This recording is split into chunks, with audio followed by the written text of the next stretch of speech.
কালী পুজোর দিন সবার আগে আমি আমাদের ঘরে প্রদীপ জ্বালিয়ে নিচ্ছিলাম। আর এটা তো প্রত্যেক বছর করতেই হয়, আর এটা আমি করি প্রদীপটা দিই, কারণ আমার এটা খুব ভালো লাগে।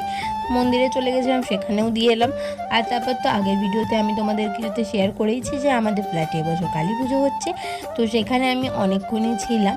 তারপর তো রেডি হয়ে করে নিয়েছিলাম, কারণ আমাকে যেতে হবে মামা বাড়ি, কারণ ওখানে দাদু দিদা একাই থাকে। আর ওখানে যেহেতু ওরা একা থাকে, তাই জন্য মা বাবা আমরা সবাই গিয়ে ওখানেই প্রত্যেক বছর বাজি ফাটাই, কারণ ওরা দুজন দেখতে খুব ভালোবাসে। বাজি ফাটালে খুব একটা আনন্দ হয়। তাই এবছর তো যেহেতু ফ্ল্যাটে কালী পুজো হচ্ছে, তাই মা তো উপোস করেছে, যেতে পারবে না। তাই আমি আর আমার ভাই, আমরাই ভাই বোনেরা গিয়ে বাজি ফাটালাম।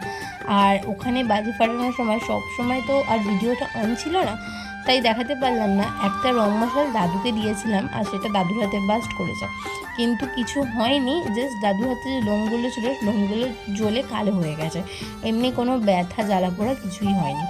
তারপর তো এই ফানুসগুলো ওড়াচ্ছিলাম, আর দাদু আর দিদা এই ফানুসগুলো ওড়ানো দেখতে খুব পছন্দ করে। মানে ধরো যত দূর যাবে ততক্ষণ ওরা দাঁড়িয়ে দাঁড়িয়ে দেখবে। আর এই বাজি ফাটাতে ফাটাতে লাস্টে একদম যে গ্রিন কালারের ফুলঝুড়িগুলো হয়, সেগুলো জ্বালানো হয়েছিল। আর আমার যেহেতু শ্বাসকষ্ট আছে, সেই কারণে আমার হালকা একটু শ্বাসকষ্ট হচ্ছিল। তারপর আমরা বাড়ি চলে এসেছিলাম।